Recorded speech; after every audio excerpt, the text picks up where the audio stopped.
बयान कर रहे हैं। लाइव तस्वीरें इस वक्त आपकी टीवी स्क्रीन पर, सहयोगी भरतराज उनसे बातचीत कर रहे हैं, सुनिए। किस तरह से देखते हैं सर नई जिम्मेदारी को? पीएचडी के बाद में अब शिक्षा का महकमा आप संभाल रहे हैं। देखिए, वो विभाग तो मेरे लिए नए थे, लेकिन ये मेरे लिए बहुत पुराना विभाग है। मैं 4 बार पहले भी शिक्षा मंत्री वक्तन रहा हूँ। मेरे पास जो भी मेरा अनुभव है उसको मैं राजस्थान के शैक्षणिक विकास, शैक्षणिक उन्नयन और नवाचारों का प्रयोग करते हुए कोशिश करूंगा कि राजस्थान का शैक्षणिक विकास हो।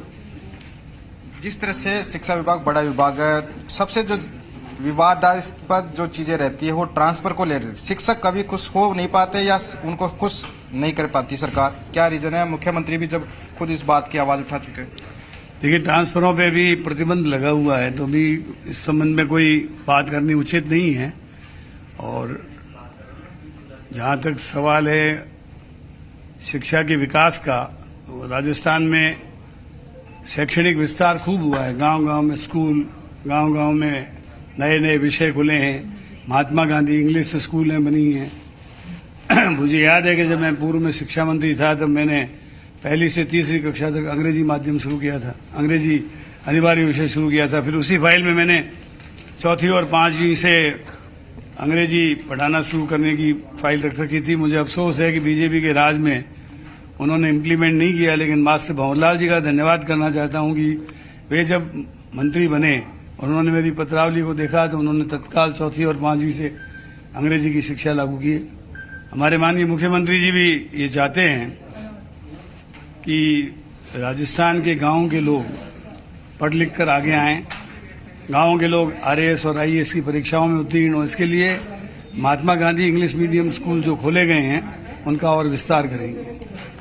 निश्चित रूप से, क्योंकि इंग्लिश मीडियम स्कूल है आपके राज्य में खुले, उनमें कैसे बेहतर शिक्षा मिले? क्योंकि टीचरों की बड़ी संख्या कम होती है इंग्लिश वाले, तो कैसे उनकी भरपाई कर पाएंगे? क्या देखो, वो तो जो भी हमारे इंग्लिश मीडियम के पढ़ाने वाले हैं उनका चयन किया जाता है। बाकायदा एक चयन बोर्ड बना हुआ है, उसमें जिला शिक्षा अधिकारी, वहाँ का हेडमास्टर, प्रिंसिपल और जिम्मेदार लोग बैठकर उसका चयन करते हैं। तो इंग्लिश मीडियम में पढ़ाने वालों का ही सिलेक्शन होता है, उन्हीं को हम आगे पढ़ाने का मौका देते हैं। तो ये थे मंत्री बीडी कल्ला। उन्होंने कहा कि हम विभाग में अच्छा काम करने की कोशिश करेंगे, क्योंकि इससे पहले भी मैं शिक्षा मंत्री कई बार रह चुका हूं। इंग्लिश जो सब्जेक्ट की शुरुआत हो मेरी कार्यकाल में की गई थी, और अब जब सरकार ने इंग्लिश मीडियम स्कूल खोले हैं तो उन्हें भी बेहतर करने का काम इसमें किया जाएगा। बिल्कुल बेहतर तरीके से काम करने की कोशिश करेंगे। यहाँ पर बीडी कल्ला को आप सुन रहे थे। कल्ला ने संभाला है शिक्षा मंत्री का पदभार और कहा है कि क्वालिटी एजुकेशन पर फोकस रहेगा।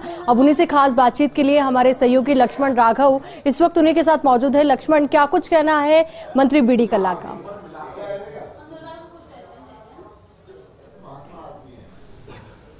देखिए, राज्य मंत्रिमंडल में सबसे वरिष्ठतम चेहरा है डॉक्टर बीडी कल्ला, और शिक्षा और बीडी कल्ला एक दूसरे के पर्याय हैं। अगर मोटे तौर पर उपमंत्री से सफर शुरू करके यहां तक देखें, 5वीं बार जिम्मा है, 9 साल तक एक तरह से टोटल टेन्योर में उन्होंने संभाला है। उनसे हम बात करेंगे, समझेंगे।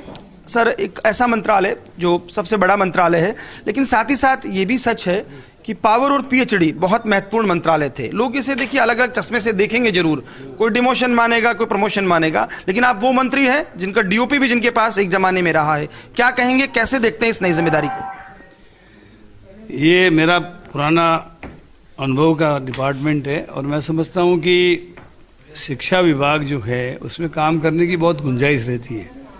पिछले वर्षों में शिक्षा में खूब विस्तार हुआ है। गांव-गांव में स्कूल खुले हैं, गांव-गांव में नए विषय खुले हैं और गुणात्मक सुधार भी हुआ है। महात्मा गांधी अंग्रेजी मीडियम के स्कूल वगैरह खुले, उनके और विस्तार की आवश्यकता है। और इसके साथ साथ जो शिक्षा में वक्तन नवाचार होते हैं, उन नवाचारों को आगे बढ़ाने की आवश्यकता है। मैं उम्मीद करता हूं कि जो अनुभव मुझे पिछले वर्षों में मिला है उसका लाभ विभाग को देने का पूरा प्रयास करूंगा। आपको मिस्टर अशोक गहलोत का मिस्टर रिलायबल माना जाता है, और देखिए शिक्षा विभाग को लेकर बीते दिनों में जो सुर्खियां बनी, जिस तरह के सवाल हुए, जवाब आए, करप्शन एक बड़ा इशू रहेगा, तबादला उद्योग बन गया इस विभाग में।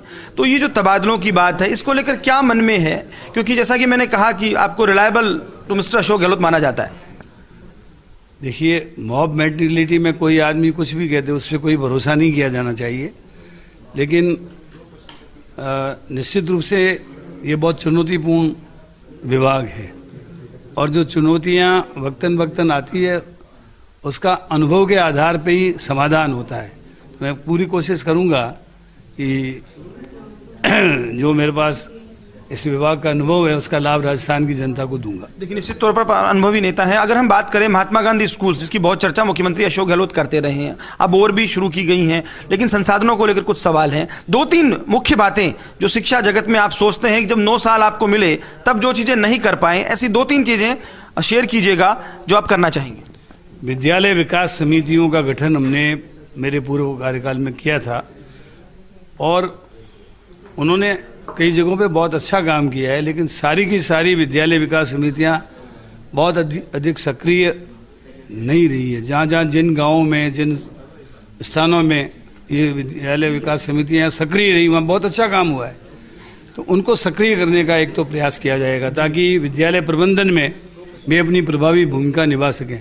मुझे याद है कि एक बार मैं इसी कमरे में शिक्षा मंत्री के रूप में काम कर रहा था, तो एक बार एक व्यक्ति आया कि मैं 2 साल से कूलर अपनी गांव की स्कूल को दान देना चाहता हूं, लेकिन वो मसला फाइनल नहीं हो रहा है और फाइल मेरे पास आई हुई है। फाइल मेरे पास सेम डे आई थी, सेम डे मैंने निकाल दी और मैंने ये तय कर लिया कि कोई भी दानदाता किसी भी स्कूल को दान देना चाहता है तो विद्यालय विकास समिति बना दें, वो वहाँ पर अपने आप निर्णय ले ले। इस प्रकार की फाइलें सचिवालय में आने की आवश्यकता नहीं है। और उस दिन के बाद में प्राय जो भामाशाह जो किसी भी स्कूल में कोई कमरा बनाना चाहते हैं, दान देना चाहते हैं, वो विद्यालय विकास समिति ही तय कर लेती है। आप देखिए, इससे हजारों लाखों फाइलें जो आती थी सचिवालय में वो वहीं पर डिसाइड होने लगी। तो इस तरीके के कई नवाचार हमने किए थे और वो आगे भी बढ़े। तो इस तरीके के कई काम दिमाग में है। इसके अलावा विद्यालय में केवल पाठ्यक्रम की पढ़ाई तो हो ही हो, इसके साथ खेल कूद है, शिक्षणेतर गतिविधियां हैं, एक्स्ट्रा करिकुलर को करिकुलर एक्टिविटीज हैं, इन पे विशेष ध्यान देने की कोशिश करूंगा। यानी भामाशाहों के साथ इंफ्रास्ट्रक्चर पर फोकस रहेगा, लेकिन सच ये है कि स्कूल्स क्रमोन्नत होती हैं, फिर भी भवन वगैरह की दिक्कतें लगातार रहती हैं। तो ये जो बजट के साथ इसका तालमेल, और दूसरी जो सबसे बड़ी बात आपने देखा, 3rd ग्रेड शिक्षकों के तबादलों का इंतजार है। डोटासरा जी के समय जो बना सब कुछ हुआ और फिर नहीं हो पा रहे, तो क्या तबादलों को लेकर, तृतीय श्रेणी शिक्षकों को लेकर, हालांकि बहुत जल्दी होगा है क्योंकि आज पहला दिन है, फिर भी कोई संकेत, चूंकि शिक्षक समूह जब शिक्षा मंत्री को सुनता है तो तबादला उसके जहन में कहीं ना कहीं सबसे पहले आता है। अभी जो तबादलों पर पूरी पूर्णतः प्रतिबंध है, इसलिए शांति है, तब तक कोई न कोई सोच समझकर जो विवेकपूर्ण निर्णय हुआ। मैं निर्णय करने से पहले एक सिद्धांत को ध्यान में रखता हूं, justice, equity and good consciousness, समता, विवेक और प्रांग न्याय। तो इस तरीके से जो भी फैसले होंगे वो इस आधार पे किए जाएंगे। क्या कहेंगे? आखिरी सवाल, मुख्यमंत्री अशोक गहलोत ने ये डिपार्टमेंट आपको सोचा है, क्या मानते हैं, क्या कहेंगे? वो तो मुख्यमंत्री जी से पूछो, उन्होंने कोई सोच समझ के दिया होगा। आपको क्या लगता है? मेरे को तो अच्छा लगता है। चलिए, इनको अच्छा लगता है और कहना यह है कि लंबा समय शिक्षा मंत्री के तौर पर मैंने गुजारा है। उनका कहना था क्वालिटी एजुकेशन पर फोकस रहेगा। जहां तक तबादलों को लेकर सवाल किया तो शिक्षा मंत्री का जवाब अक्सर यही होता है, हालांकि अभी प्रतिबंध है। कुल मिलाकर बीडी कल्ला अपने इस विभाग को लेकर उत्साहित हैं और वो कह रहे हैं क्वालिटी एजुकेशन को लेकर काम करेंगे। कैमरा पर्सन देवेंद्र सैनी के साथ Laxman Raghav, First India News, Jaipur.